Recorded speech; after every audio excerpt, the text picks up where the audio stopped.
ytimessä, eli The Core-elokuvan arvio hyvin sateisesta aamuliikenteestä täältä pääkaupunkiseudulta, Kehä Ykköseltä. Ja ulkomuistista vedän tällaisen elokuvan. Katselin tässä viimeisen 2 päivän aikana.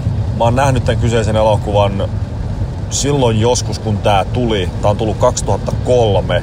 Mä oon nähnyt tän ehkä 2 kertaa sen jälkeen. Ja tää on nyt tyyliin 4. kerta, kun minä tämän kyseisen elokuvan olen nähnyt. Mistä kertoo The Core? No se kertoo siitä, että maapallon ydin on lakannut pyörimästä. Nice. Pikku high-konsepti. todella lennokas premissi elokuvalle. Ja no, mitä tapahtuu, kun maapallon ydin lopettaa pyörimisen? No kaiken näköistä katastrofia. Normal katastrofi. Linnut alkaa putoileen taivaalta, lentokoneet alkaa putoileen taivaalta, kaikki alkaa putoileen taivaalta. Otsonikerros alkaa hajoamaan, maailma tulee päättymään, maailma tulee paistumaan. Siinä elokuvassa demonstroidaan kaikki tämä tylsä tekninen ja tieteellinen jargoni, niin selitetään tämmösen niin kuin hyvin yksinkertaisen persikka-metaforan kautta. Ja vähän liekitetään persikkaa ja näin käy maapallolle. Sitten voi ei, kääk, mitä teemme nyt? No, maailman kovimmat tiedemiehet, yllättäen amerikkalaiset, kasaan ja yhdessä he rakentavat aluksen yhden hullun tiedeneron ovastuksella. Braz-niminen kaveri, joka on yksin vuosikymmeniä rakentanut tällaista omaa alustaan kautta omaa metalliaan, mikä kovenee ja paranee, sen ominaisuudet paranee mitä enemmän on painetta. Ja käsittämätöntä. Ja se on siis huhuja. Mikä Unobtainium on tämän hänen kehittämänsä metallin nimi. Sitä ei paljon selitellä, että miten se oikein toimiikaan, muuta kuin semmosia jänniä lauseiden loppuja sillä, että hän on pitkän aikaa selittänyt, että mikä tää juttu on. Eli siis mitään niinku järkeä tästä elokuvasta ei kannata löytää. Eli nyt mennään sitten tämmöisellä moduulilaitteella maapallon ytimeen räjäyttämään se ydinpommeilla käyntiin. Siinä on tää elokuva. Nice. Hyvä. Roolit. Aaron Eckhart pääosassa. Josh. Huippumatemaatikko, karismaattinen, nuorehko, svengaava proffa, joka nimi on totta kai kaikilla listoilla, että tää on se kovin tyyppi, tää me tarvitaan. Asia selvä. Sitten Hilary Swank, naispääosa, kapteeni Beck-niminen hahmo, astronautti, joka tästä maapallon pyörimisestä johtuen, tai ytimen pyörimisen lakkaamisesta johtuen kuppaa yhden avaruussukkula-laskun, mikä ei ole hänen vika, tai toisaalta hän kyllä pelastaa sen laskeutumisen yhdessä kapteeninsa Bruce Greenwoodin kanssa, eli Commander Richard Ivers, muistaakseni. Tykkään Bruce Greenwoodista, hän on loistava, hän on karismaattinen. Sitten on tosissaan Delroy Lindo näyttelee tätä Brazeltonia, eli Brassia. Sitten tässä on Richard Jenkins näyttelee tämmöistä kenraalia, mikä edustaa nyt kaikkea sitten valtiota ja päättäviä tahoja. Se pysähtyy tähän kenraaliin kaikki ja hänellä on sitten punainen puhelin, minkä kautta hän puhuu presidentille. Presidenttiä emme tässä elokuvassa näe. Ja sitten siellä on Stanley Tucci, Zimski, joka on sitten se oikein päänero, hitusen ylimielinen nero, jolla on tämän Brassin kanssa tietenkin jonkunlaista kinaa ollut sitten menneisyydessä ja he ovat ajautuneet erilleen ja nyt he joutuvat työskentelemään yhdessä ja näin. Stanley Tucci toimii, hyvä karisma, saa vähän jollain lailla pikkasen irrotella roolinsa kanssa. Ja roolisuorituksista sanon sen verran, että jos lähtee sieltä parhaimmasta, niin sanon, että Delroy Lindo, ihan oma vakaata suorittamista, aika nallekarhumainen rooli hajamielisenä professorina, tai ei hajamielisenä, itse asiassa semmoisena niin kuin huippunerona, mutta tosi lämminhenkinen, lämmin sydäminen nero. Toimii aina Delroy Lindo joka elokuvassa, vaikka hänen ympärillä olisi täyttä paskaa, niin hän on aina loistava. Tykkään kovasti. Sitten Stanley Tucci, semmonen niinku kolmasosa kusipäinen hahmo, ylimielinen, koppava. Ja mikä katastrofielokuvissa on parasta, niin siis pahistahan tässä ei niin sanotusti ole. Tässähän on vaan enemmän tai vähemmän ylimielisiä koppavia ihmisiä, mutta kaikki on samalla puolella. Niillä on vaan pikkasen eri näkemyksiä, joten pahisroolia tässä ei ikään kuin ole. Se voi ehkä langeta Stanley Tuccille, mutta hänkin on yhteisen hyvän vuoksi. Se on siis niinku erimielisyyksiä ja sellaisia, mitä siellä tulee. Mutta kukaan näistä ei ole sellainen niin kuin superinhottava näistä tyypeistä. Stanley Tucci myös täysin karismalla kantaa. Pääsee pikkasen enemmän näyttelemään ja esittämään, kun hän tietäisi jotain jostain niin kuin tieteestä. Ja hyvin yksinkertaisella tasolla. Tässä ei ole niin kuin mitään semmoista just tiedejargonia ihan hirveästi ole. Niin tässä päästään kyllä, katsojana pääsee tosi helpolla tämän elokuvan parissa. Ei muuta kuin vaan sit back and enjoy the ride. Sitten Richard Jenkins, tosi yksulotteinen pahiskenraali. Tää on niinku ehkä niin pahis kuin tässä elokuvassa voi kukaan olla, mutta hirvittävän yksulotteinen. Minä palvelen minun maatani. Sillä siisti. Se on hänen motiivinsa. Hänellä ei ole mitään muuta persoonaa eikä motiivia. Ja iso hyvä näyttelijälahjakkuus tähän aikaan mennyt kyllä valitettavan hukkaan. Onneksi myöhemmällä iällä sittemmin kunnostautunut ja hänen taidonsa on nähty. Hän on päässyt ihan oikeastikin näyttelemään oikeita rooleja. Sitten Bruce Greenwood toimii aina. Mä oon hirvittävän jotenkin tykkään hänestä. Hän on niinku 13 päivää, 13 days, näyttelee Kennedyä. Siis ei ole koskaan saanut kaipaamansa tunnustusta. Tässä on 3 tosi kovaa tällaista. Bruce Greenwood, Delroy Lindo ja Stanley Tucci, jotka on tosi hyviä karaktäärinäyttelijöitä. Kaikki toimii, tykkään kaikista.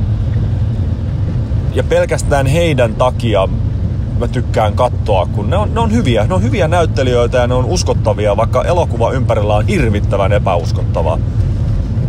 Niin ne kantaa tosi hyvin elokuvan kuin elokuvan. Jos sä miinotat elokuvan noin täyteen tommosia taitavia näyttelijöitä, niin vaikka ne lausuis mitään, niin ne pelkkä presenssi kantaa. Se on näiden maestrojen ansio. Sitten Hilary Swank. Siis herranen aika tupla-Oscarin voittanut Hilary Swank.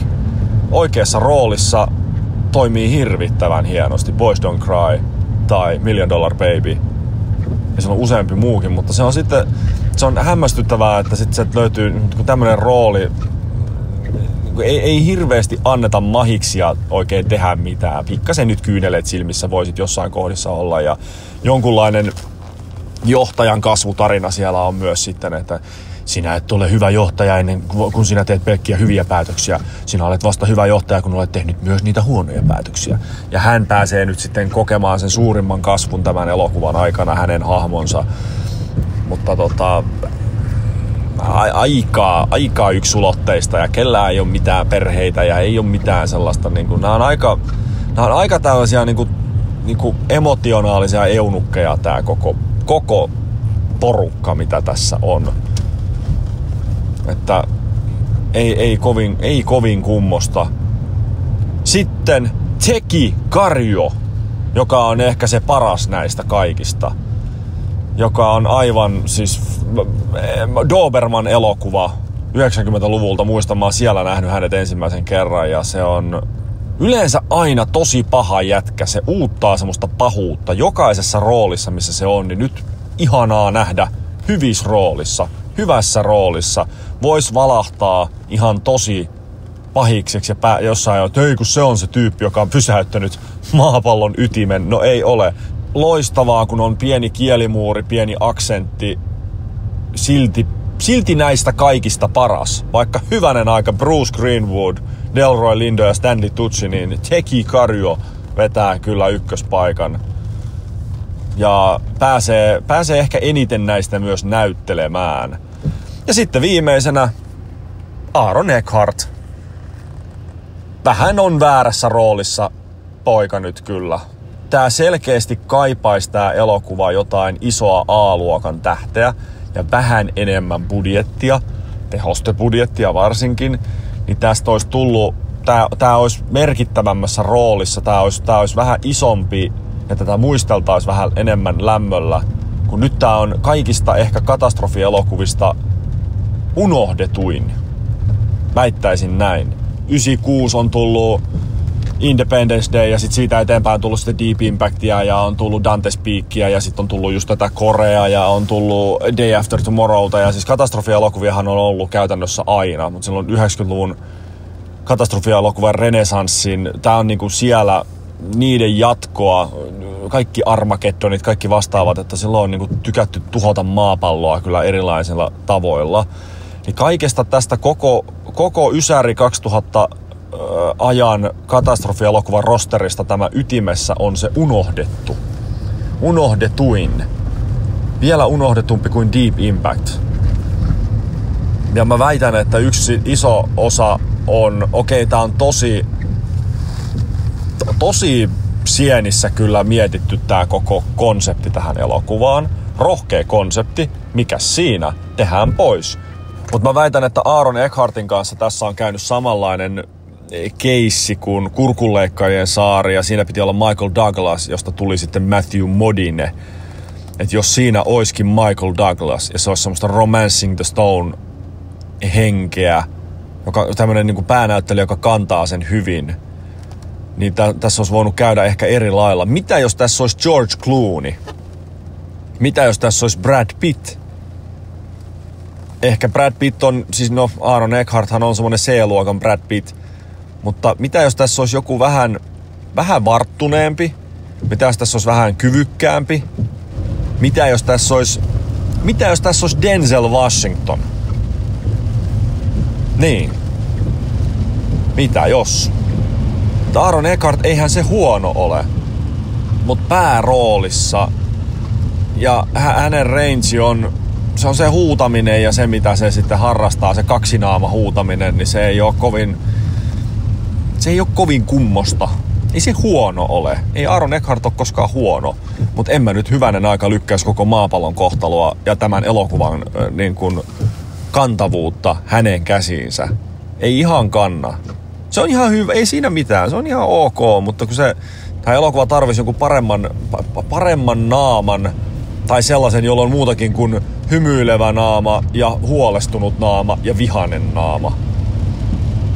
Et tarvitaan joku muu, ja totta kai hahmo on niin uskomattoman, niin kuin, siinä ei ole mitään semmoista syvyyttä, että jopa Ronald Emmerich elokuvissa on niin kuin panokset on muutakin kuin pelkkä planeetta, koska vitut planeetasta. Hahmot, mä katon sen takia, että miten hahmot kehittyy ja niillä on joku juttu. Mutta kun ei tässä ole kellään mitään perheitä ja ei ole mitään niin kuin silleen muuta panoksia, paitsi siinä Teky Karjolla on sitten muutama lapsia ja vaimoja. Siinä on niin kuin, se on niin kuin sitten, hänellä on panoksia, mutta ei näillä muilla ole, kun ne on perheettömiä tällaisia vaan, että työni on perheeni. Se jopa sanotaan siinä tässä elokuvassa. Työni on perheeni. Okei. Selvä. Eli teillä ei sitten ole niinku mitään muuta panoksia kuin teidän työ. Ja okei, selvä homma. Et niin kun, katsotaan, mitä Ronald Emmerich rakentaa omissa elokuvissa. On se Independence Day. Minkälainen ensemble siellä on. Ja kaikilla on joku story. Kaikilla päähahmoilla. Kaikilla on panokset. Sitten katsotaan Day After Tomorrow. Sama homma. Kaikilla on joku juttu. Pienilläkin hahmoilla on joku juttu. Ja siellä on jotain syvyyttä.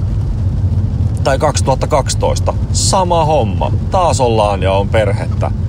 Ja se, vaikka ne elokuvat ei ole mitään, mä voin ne kyllä kaikki arvioida mielelläni, ne ei ole mitään merkkiteoksia välttämättä, paitsi genressään. Ne on tosi onnistuneita. Niin tässä on paljon tällaisia niin kuin juonellisia puutteita.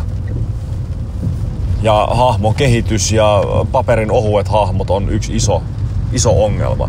Sitten jos rupeaa niinku juonta miettimään muuten, niin tosi amerikkalainen elokuva kaikin puolin.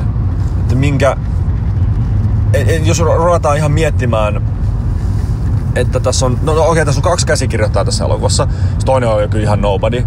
Ja toinen on sitten tää niinku pääkäsikirjoittaja ilmeisesti. Se on tän jälkeen käsikirjoittanut sitten Catwoman-elokuvan ja sen jälkeen Transformers-elokuvan, muistaakseni Storyn. Ja sen jälkeen se on ruvennut luomaan sit jotain TV-sarjoja, jotain tällaista näin. Eli ei nyt ehkä ihan täysin niinku mielenpikaisen upeeta ole tää niinku käsikirjoittaminen. Niin tää on tällainen niinku A-luokan, B-luokan elokuva, sanotaanko näin. Ja se, että tähän ei saisi juonellisesti yhtään miettiä enempää. Tässä on tämmönen, että miettii, että kenraali, joka tässä on tää Richard Jenkins, niin hän sai käskyn presidentiltä, että nyt me teemmekin asian näin. Ai Jenkkien presidentiltä tähän aikaan, siis George Bushilta. Sekö päättää yksin maapallon kohtalosta? Missä kaikki muut maat on? Kun nythän on maapallo, eikä vaan tämä yksi maa. Sama kuin siinä Deep Impactissa on tällainen näin, että me ollaan rakennettu tänne, siis Morgan Freeman puhuu, että me ollaan rakennettu tänne tämmöisiä tunneleita, mikä sitten säilyttää meidän elämäntapamme. No mitä kaikki muut maat tekee? Siis niinku Naurusaaret ja Huippuvuoret ja Malediivit ja Liechtenstein. Mitäs nää tämmöset? No ajaa, jenkit teki tollasen noin ja ne niinku yhdessä sitten ne niinku heidän elämäntapas. Eikö se ole maapallon elämäntapa? Niin siis jotenkin semmoinen, kun se on amerikkalaisten kirjoittama, niin se on kun kaikki muut maat on ihan turhia ja keltään muulta ei kysytä tietenkään yhtään mitään. Ja muut pelastakoon itsensä. Niin tässä mielessä jenkkielokuvia ei saa ikinä miettiä järjellä. Mitään katastrofielokuvia. Paitsi budjettiteknisesti siellä voi nykyään olla sitten kiinalaiset tunnettu joka paikkaan, että saadaan elokuva tehtyä ja Kiinan markkinoillekin jotain vetoa. Joku Independence Day 2, niin miksi? Niin, totta kai se on kiinalaisia, että kiinalaisetkin katsoisi sen elokuvan, ettei se floppaisi, vaikka se floppaskin.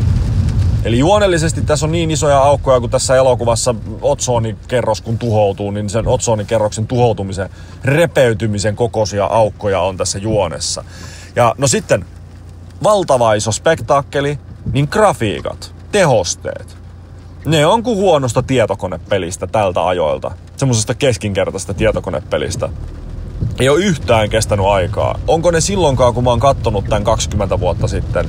Graffat näyttää tässä elokuvassa nyt katsottuna jotenkin siltä, että ihan kun sitä niinku puuttuisi jotain leijereitä, että ne on semmosia niinku testirendereitä. Niinku avaruusalus ja sukkula lentää avaruudessa, niin se tuntuu, että tässä ei ole niinku mitään varjoja ja tässä ei ole mitään niinku... Tää on tosi kaksiulotteinen ja liikeanimaatiot on tosi kehnoja. Totta kai annetaan anteeksi, herranen aika 2 vuotta vanha elokuva. Että eihän se nyt voi olla, että siihen aikaan vasta digitaalitehosteita on ruvettu kunnolla käyttämään ja tässä on tosi paljon tehosteita. Ja miten sä näytät maapallon ydintä ja sisusta ja et sä pysty sellaista niinku tekemään. Niin tää on niinku auttamattomasti grafiikoiltaan valtavan vanhentunut elokuva. Ja eli annetaan ihan hirveästi anteeksi pelkästään aikaan liittyvää niin kuin graafista osaamista ja teknistä kehitystä. Mutta sitten jos mietitään Independence Dayta, joka on tätä elokuvaa vielä joku 7 vuotta vanhempi, niin se näyttää edelleen paikoittain ihan hyvältä. Mutta siellä onkin praktikaalisesti tehtyjä praktiefektejä, että siellä ei ole niin paljon sitä CGI:tä. Totta kai sitä on myös paljon, mutta siellä on paljon hienoja kohtauksia, niitä talojen räjäytyksiä ja tuliefektejä siellä kaduilla ja muuta, mutta kun se on oikeeta tulta ja pienoismalleja, niin se toimii.